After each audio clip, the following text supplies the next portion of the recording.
ألف لام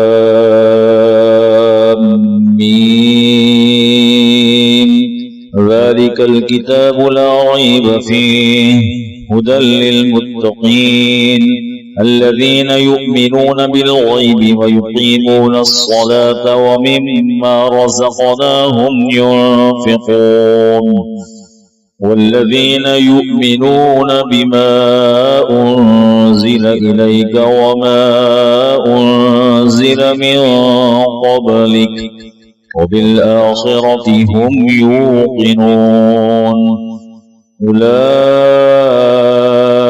على هدى من ربهم وأولئك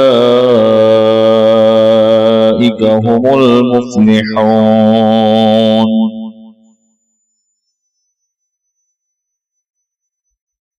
سورہ بقرہ کی ابتدائی 5 آیتیں میں نے بھی پڑھی ہیں.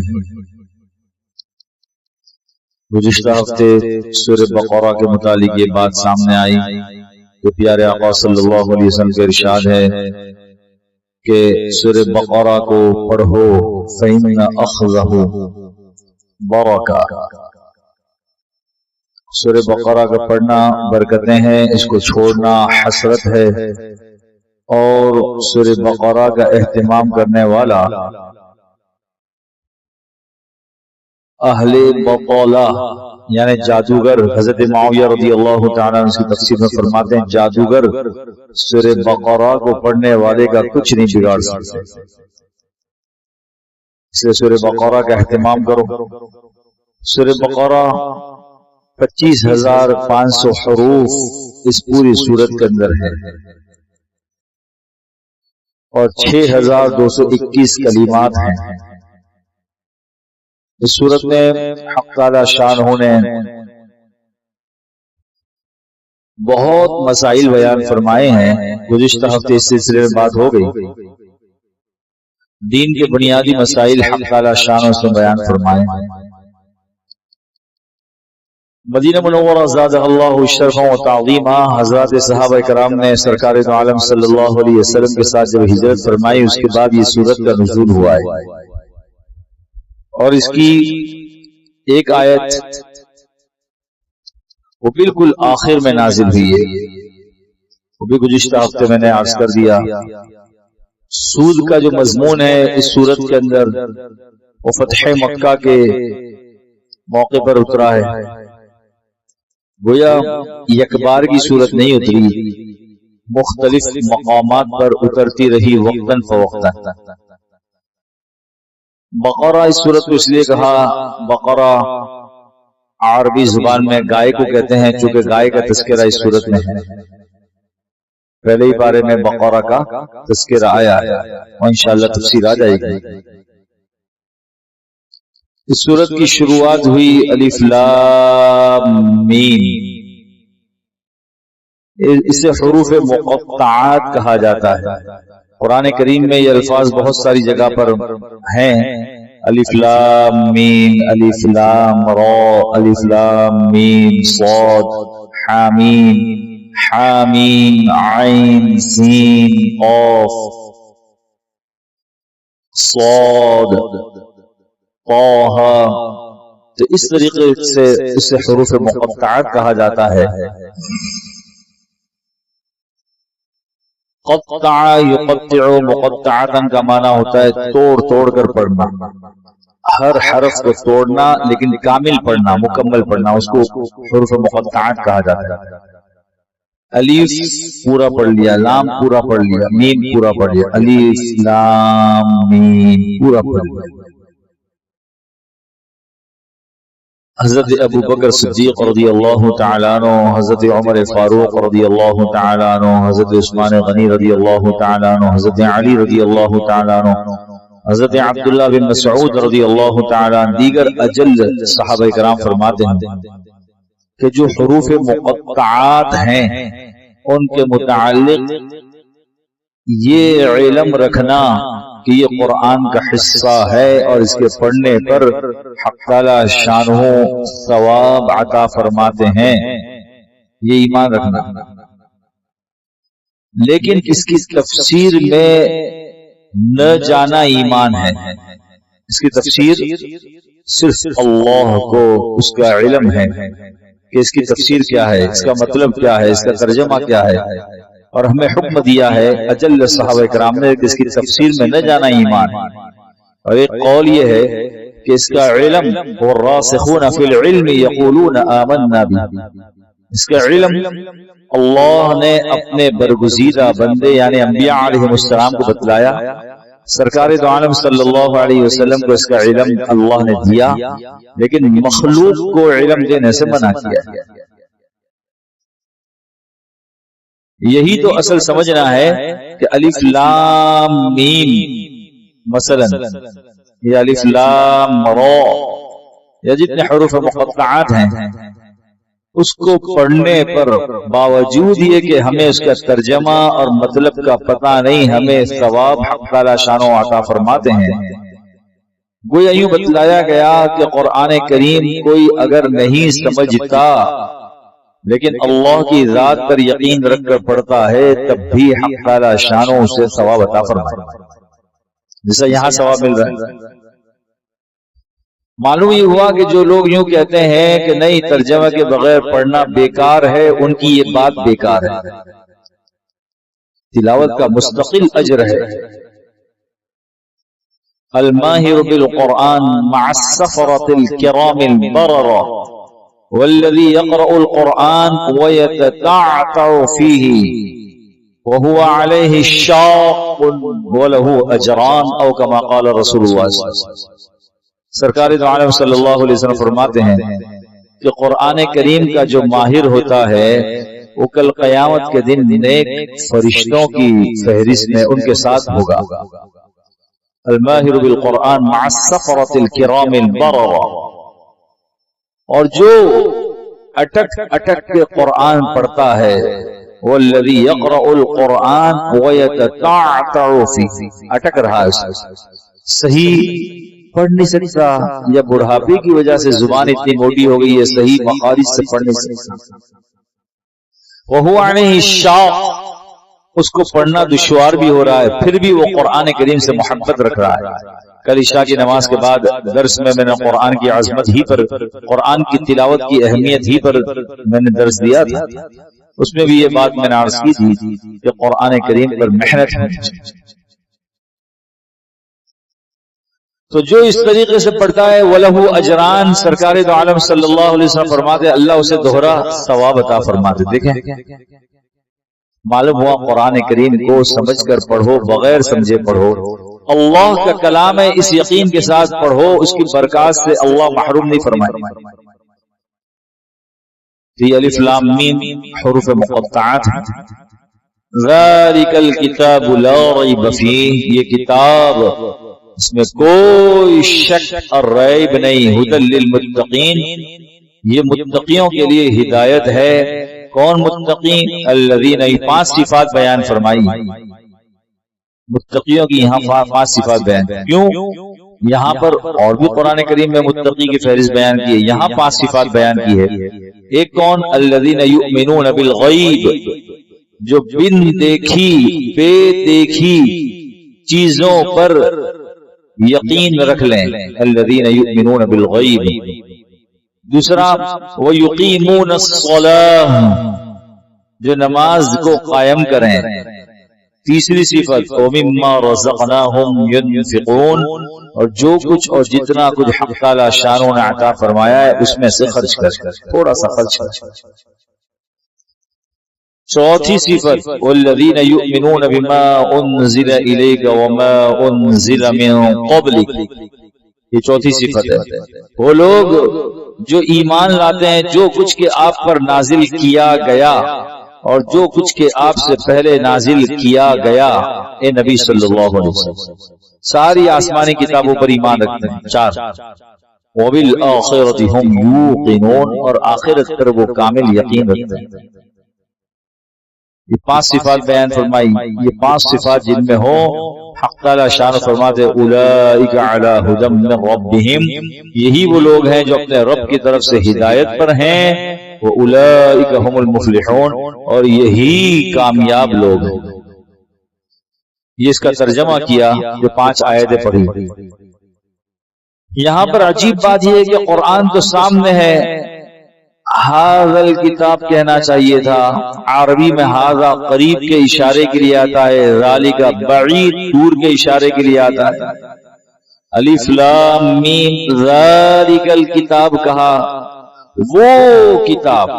ذالک دور کے اشارے کے لیے آتا ہے اور ھذا قریب کے لیے آتا ہے. تو قرآن تو سامنے ہے، یوں کہنا چاہیے ھذا الکتاب، یہ کتاب. فرمایا اصل بات یہ ہے، میں نے پہلے بھی سورہ فاتحہ کے درس میں بھی یہ بات عرض کی تھی کہ اہدنا الصراط المستقیم جو ہر رکعت میں ہمیں مانگنے کا حکم دیا گیا ہے اور مانگتے ہیں، ہمیں ہدایت کے سیدھے راستے کی طرف. کون سا راستہ؟ سیدھا راستہ کون سا ہے؟ تو وہ سیدھے راستہ وہ پورا قرآن. اب یہ پورا قرآن جو کہا گیا اس لیے اشارہ بعید استعمال کیا گیا، ذالک الکتاب.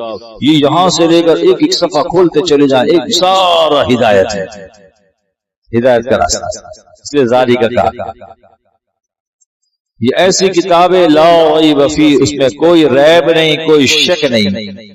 ھدی للمتقین، یہ ہدایت ہے قرآن متقیوں کے لیے. سوال یہ پیدا ہوتا ہے کہ کیا کافروں کے لیے ہدایت نہیں، یہودیوں کے لیے ہدایت نہیں ہے، عیسائیوں کے لیے ہدایت نہیں ہے، کوئی دہریہ ہو ملحد ہو کیا اس کے لیے ہدایت نہیں ہے قرآن؟ سارے کہتے ہیں کہ بے شک ہدایت ہے. پھر یہاں ھدی للمتقین کیوں کہا؟ متقیوں کے لیے ہدایت ہے. اس لیے علماء نے ایک تو تفسیر یہ کہ ھدی للمتقین، متقیوں سے مراد 3 ہیں. متقی کی فہرست 3 لوگ. ایک وہ جو صرف ایمان لے آئے، عمل سے کورے ہیں لیکن ایمان ہے اللہ کی ذات پر، وہ بھی متقی ہے. دوسرا وہ کہ جو اولیاء عظام ہیں وہ بھی متقی ہیں. تیسرا انبیاء کرام ہیں. لیکن معلوم یہ ہوا کہ جو صرف ایمان لے آیا اللہ قرآن کے ذریعے سے اسے ہدایت دیں گے. پھر وہی اشکال پیدا ہوگا کہ کیا کافروں کے لیے ہدایت نہیں ہے؟ اس لیے بعض مفسرین نے دل لگتی بات بیان کی ہے کہ یہاں ھدی للمتقین، متقی سے مراد جس کو اردو میں ہم ڈرنے والا کہتے ہیں، ہدایت ہے ڈرنے والوں کے لیے. تقوی سے مراد بھی ڈرنے والا، اللہ سے ڈر کے چلنے والا. کافر بھی، مشرک بھی، یہودی بھی، عیسائی بھی، بدھسٹ بھی، ملحد بھی، دہریہ بھی، جو بھی ہو، اور جو اللہ کا ڈر اس میں آ جائے اور اس کے دل میں یہ آئے کہ میرے کو ہدایت چاہیے، وہی اس میں اس فہرست میں آ جاتا ہے. جب اس کے دل میں یہ طلب اور تڑپ پیدا ہوئی،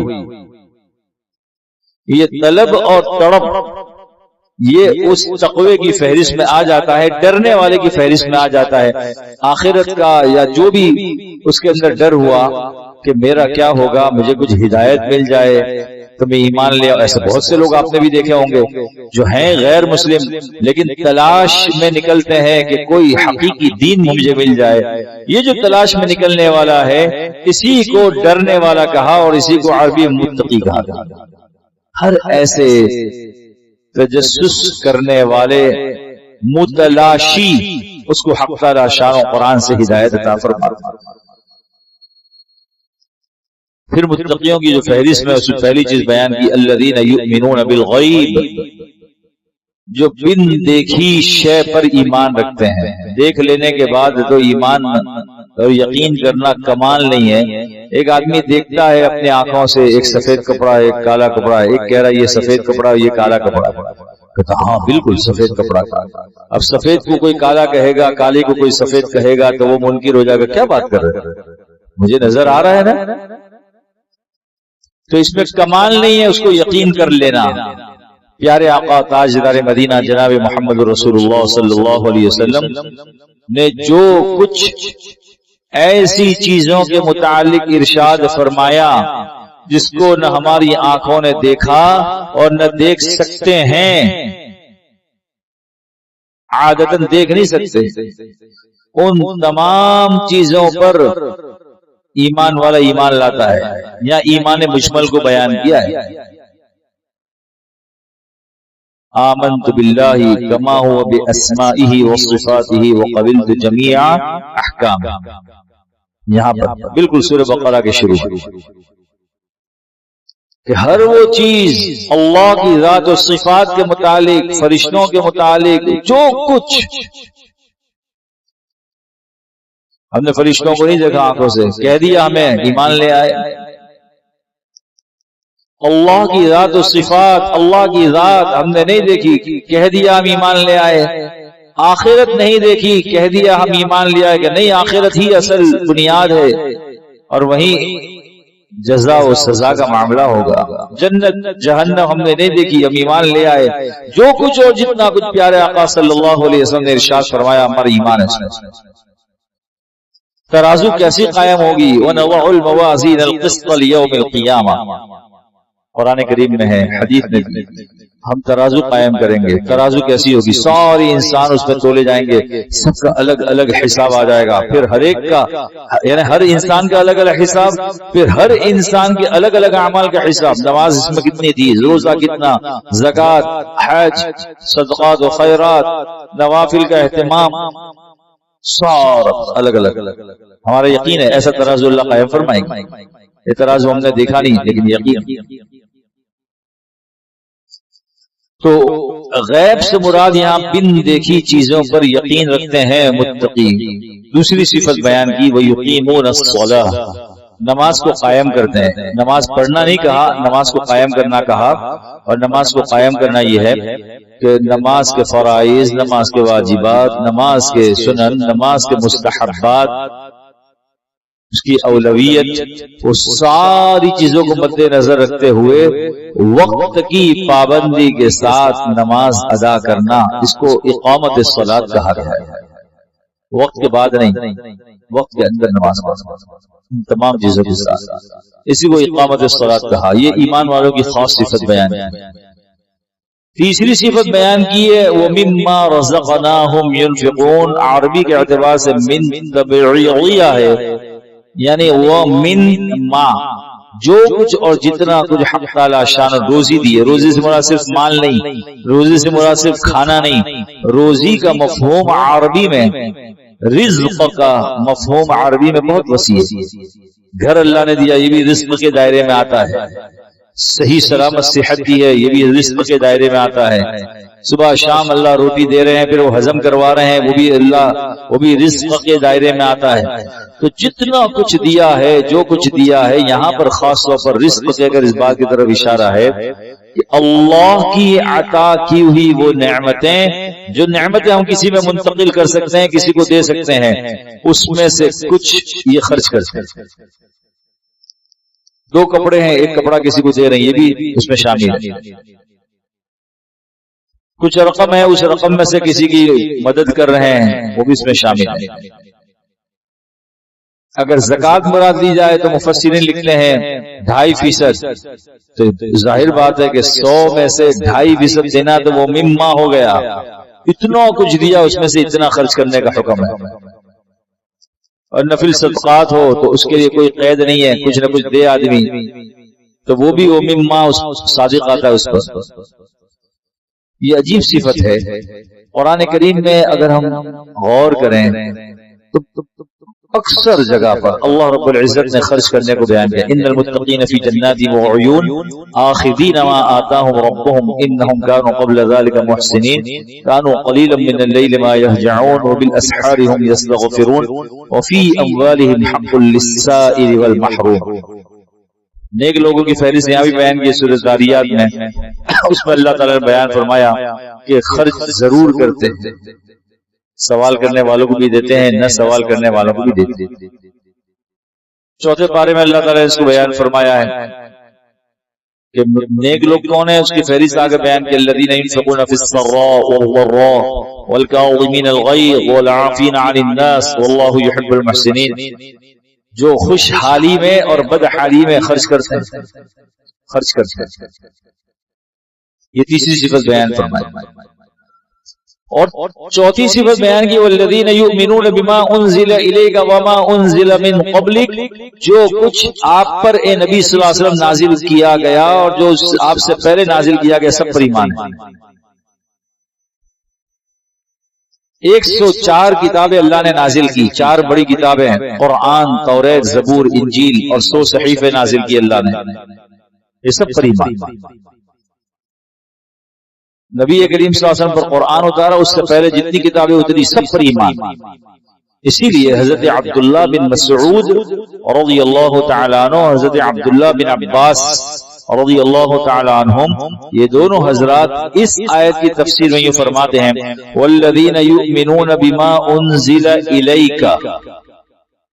اس سے مراد وہ حضرات، یہ دونوں مفسرین کہتے ہیں صحابہ اکرام میں سے، اس سے مراد یہود اور نصارہ ہیں کہ نبی کریم صلی اللہ علیہ وسلم پہلے جو ایمان جو کتابیں اتری، ایک کا توریت پر، ایک کا انجیل پر ایمان.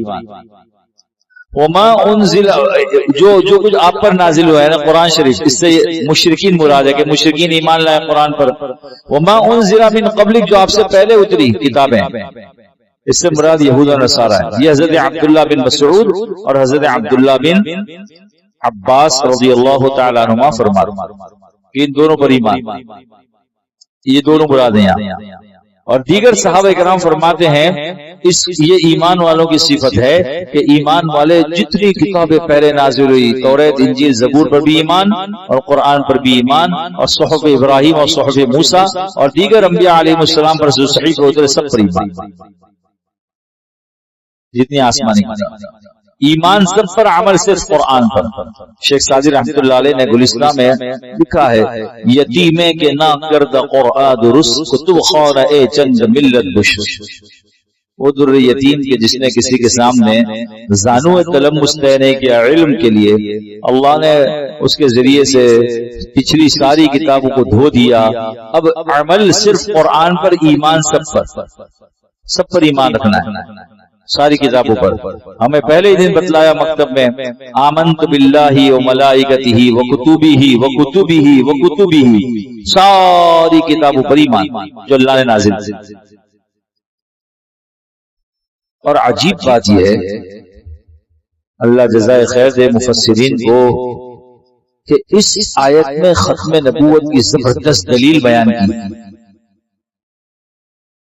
اس آیت، بلکہ آیت کے جزو میں جو سورہ بقرہ کی 4 نمبر کی آیت ہے، اس میں ختم نبوت کی زبردست دلیل بیان کی ہے. اور تقریباً اس قسم کی آیتیں 42 سے زیادہ جگہ پر قرآن کریم میں موجود ہے، جس میں حق تعالیٰ شان فرمایا کہ ایمان والے جو موجودہ کتاب قرآن اس پر بھی اور پچھلی کتابوں پر بھی ایمان رکھتے ہیں. 40 سے زیادہ مرتبہ.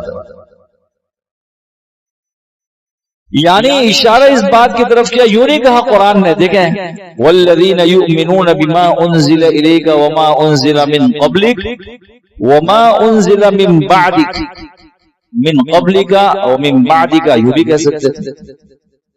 جو آپ سے پہلے نازل کی وہ سب پر ایمان ہے، جو آپ پر نازل کی کتاب اس پر یعنی قرآن پر بھی، جو آپ سے پہلے کتابیں نازل کی اس پر بھی ایمان والے ایمان رکھتے ہیں. اگر قرآن آخری کتاب اور پیارے آقا صلی اللہ علیہ وسلم آخری نبی نہ ہوتے تو حق تعالی شانو یہاں فرماتے وما انزل من قبلک ومن بعدک، جو آپ سے پہلے اور جو بعد میں اترے گی اس پر بھی ایمان.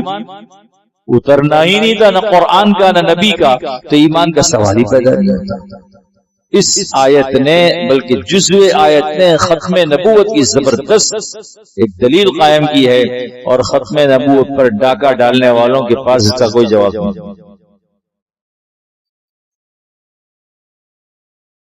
وَبِالْآخِرَةِ هُمْ يُوقِنُونَ، اور آخرت پر وہ یقین رکھتے ہیں، آخرت پر یقین رکھتے ہیں. یہاں پر آخرت کو جب ذکر کیا تو ہم یومنون نہیں کہا، ہم یومنون نہیں کہا اللہ تعالی، بلکہ یوقنون کہا. غیب کا مسئلہ آیا الذین یؤمنون بالغیب کہا، جو غیب پر بن دیکھی چیزوں پر ایمان لاتے ہیں.